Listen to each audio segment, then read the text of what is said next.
Now, when I came to y'all and told y'all that Sherri Shepard was singling Megan Thee Stallion out, y'all all came in my comments. It was like, oh, nobody can say anything about Megan. Everybody wants to da. Nobody can ever critique her anymore. And I was just like, okay, sister, but I just don't necessarily agree. Sherri Shepard had Jonathan Majors on her TV show, and she literally begins to cry. Because my son looks up to you. But here's the thing. He's a role model, right? And so is Megan, but he also has a past where he's actually physically harming someone. Whether you feel like, oh, well, she's a white woman, it doesn't matter. The audio came out. I don't know when it was filmed, but she still allowed this episode to air. Now, you may not like the lyrics of some of Megan's songs, right? You may not even like the outfit. But who did she physically harm? This is what internalized misogyny looks like. It looks like I'm going to police a woman. I'm going to talk about her outfit. I'm going to talk about all these things and hold her to a different standard, because that's essentially what happens, right? We know that women are judged more harshly. They're policed more and all of these different things. But they reinforce the patriarchal society. So she tore Megan up. She tore her up, girl. Right. But this man who is now on this comeback tour, and make no mistake about it, I think that Jonathan Majors is a great talent. I do. And I am interested in seeing Magazine Dreams. I ain't even gonna hold you, girl. Okay. I'm gonna just be complete. We're gonna be for real. We're gonna be for real. However, she sat up there, she cried and she wept. And I feel like so many times that women who participate in this misogyny, they always attack the other woman. It does not matter. It's like, I cannot even see anything past what you look like and what I can critique. So this is why she can come to Megan, basically dogpiling. Everybody loves to talk about her. And yes, the dress was ugly. And yes, she didn't look comfortable. But she didn't need to have a whole segment on Megan. Megan has a sense of virality around her because of the situation from her abuser.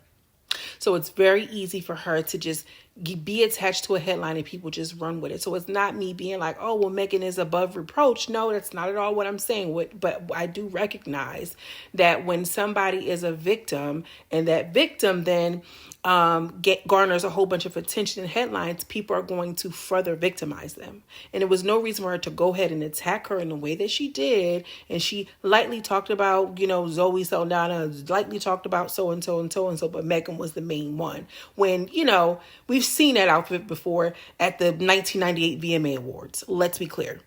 Okay, let's be very clear. And then for her to turn around and have Jonathan Majors, who just went through a huge scandal, was found and convicted guilty. And then we have this audio of him admitting to being aggressive and putting his hands on this girl. She then, cries and this, that, and the third. And it's like, girl, what are we exactly doing here? And I feel like I had the same critique with Iyanla, okay? And I love Iyanla down. I am, the Iyanla Van Zant of Ratchet Reality TV Reviews. Make no mistake about it. But Iyanla would often coddle men and put them into her bosom. It's like, oh, because he's a black man. A black man has so many hard things. A black man. But it doesn't make it right. And they reinforce, misogyny. And I feel like when I heard Sherri in her the way that she was talking about Megan, and she did it in this like really kind of sneaky way, like, oh, I'm really talking about her, but this is what I really wanted to go into. I read right through that shit easily. It was so clockable. So I just want to know, in what world are we living when a woman can be policed? A woman can be essentially harassed. A woman can be constantly attacked by her fashion choices, the way she dances, the way she raps. We can police her from everything down to her pinky toes all the way to the cluster of eyelashes. We can critique Megan all day long. But when it comes to a man who was convicted of a crime, who was involved in a DV situation, and he's now married to Megan Good somehow, that we can forgive him with open arms, and he can come onto the same lady show and she's weeping and crying. In what world is that okay? When he's physically caused somebody harm, what harm has Megan put, you know what I'm trying to say. And she's over there crying. Make that make sense, y'all. So I'm not even trying to toot my horn, and I'm not saying but y'all hear what I'm saying.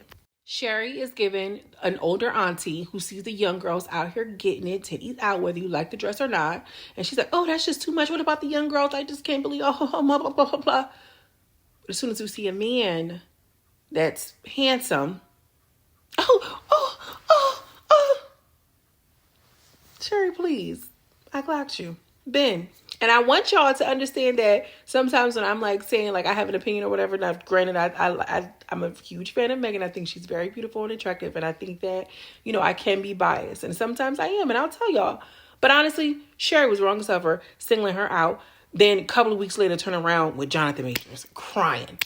Y'all can't make that make sense. Y'all cannot. I'm sorry. I want to know what y'all think. Drop that in the comments. Do y'all feel like I'm still reached, or can you see it now?